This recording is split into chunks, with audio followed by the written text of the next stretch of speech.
Even when you feel low, you can still go. Even when you feel slow, you can still go. Even when there's no hope, you can still go. I never answer to no, man, I still go. Go, go, go, go, go, go, go, go, go, go, go, yo.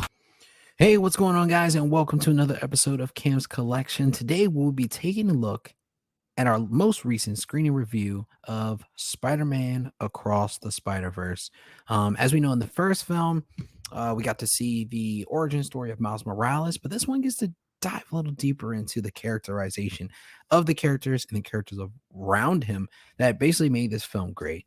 So this film is a Sony Pictures based on a Marvel Comics Miles Morales film. It has casting stars, honestly, so many stars in this film. We have Haley Steinfeld as Ghost Spider or Gwen Stacy, Shamik Moore as Miles Morales, Daniel Kaluuya as Spider-Punk, Oscar Isaac as Miguel O'Hara, Jake Johnson is Spider-Man, which is also we know as Peter B. Parker from the other universe, and then Brian Tyree Henry also as Jefferson Davis. This movie was directed by Joaquim dos Santos, Kemp Powers, and Justin K. Thompson. So let's just start off by talking about the actual film.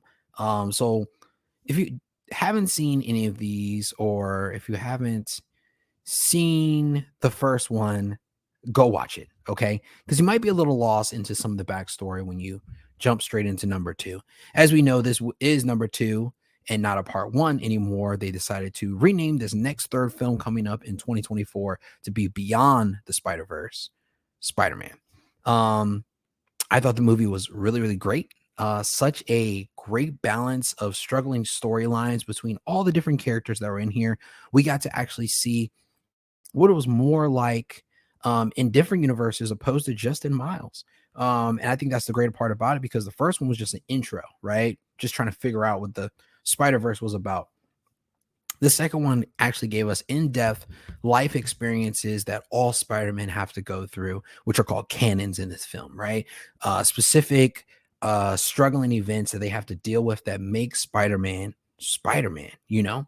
But also the variations of Spider-Man that we got to see. We got to see, we got to see Cyborg Spider-Man, Ben Reilly, which is a Scarlet Spider, Miguel O'Hara. Let's talk about Miguel O'Hara. Miguel O'Hara is Spider-Man 2099, right? It's a big guy, first off, okay? His frame is totally different than all the other Spider-Men, but he's also half vampire as well. We're not going to get into the backstory. That's just a little too much for today. But Miguel O'Hara's main focus is to save the multiverse in all these different multiverses by creating this super team of Spider-Man that keep order and keep canon events from happening in each timeline, or I guess you could say universe or multiverse, right? Of their own. So everyone basically in this story, even from the beginning, Miles' parents are trying to tell him what he's supposed to be, what they want him to do as a 15-year-old kid. But he's still struggling, as all Spider-Men do, with adapting not only to a superhero life, but trying to keep straight in school. Gwen's on his mind, of course. And he's just trying to be a kid, but he's trying to mark his own path. But everybody's telling him which way things have to go. And here comes Miguel O'Hara, one extra person who's supposed to be, you know, relatively having somewhat of a same backstory, you know, growing up being a Spider-Man. And he's doing the same thing. And Miles is just like, man, I have had it with people telling me what to do. I'm just going to carve out my own path. And that's what he tries to do in this film, basically. To start out the film, though, there is a main villain that we really don't see much of in the third act. The villainy kind of switches over to being Miguel O'Hara. He's more of like a protagonist, I guess you could say, in this film, or I would say more of a anti-hero. He's not a hero and he's not a villain, so he's like an anti-hero for the most part. But yeah, I mean, Miles Morales finds himself going against the whole Spider Legion almost, you know?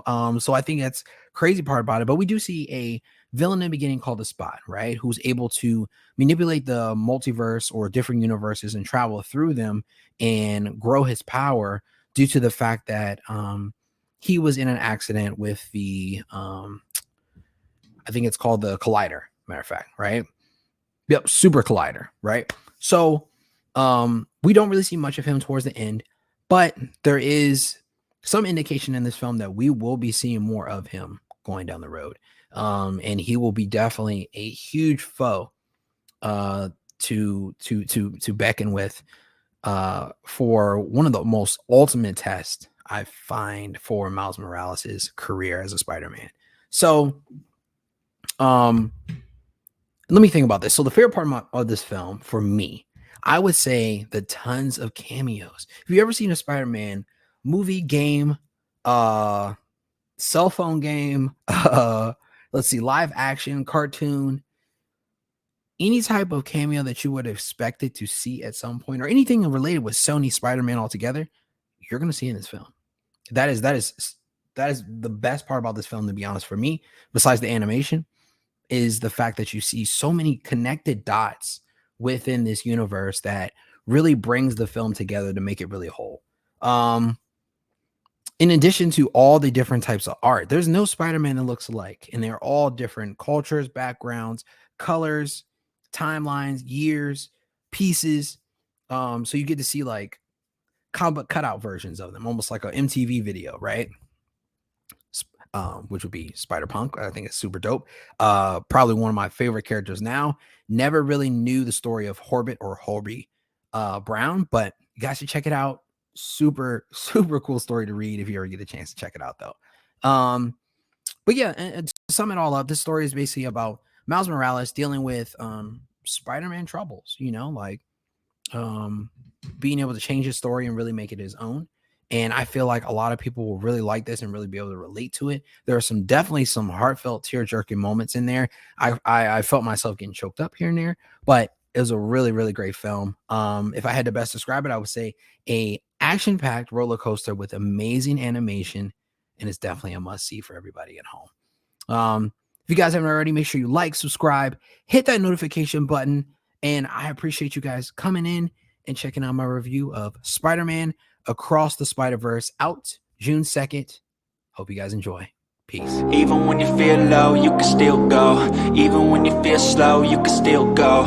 Even when there's no hope, you can still go. I never answer to no, man, I still go. Go, go, go, go, go, go.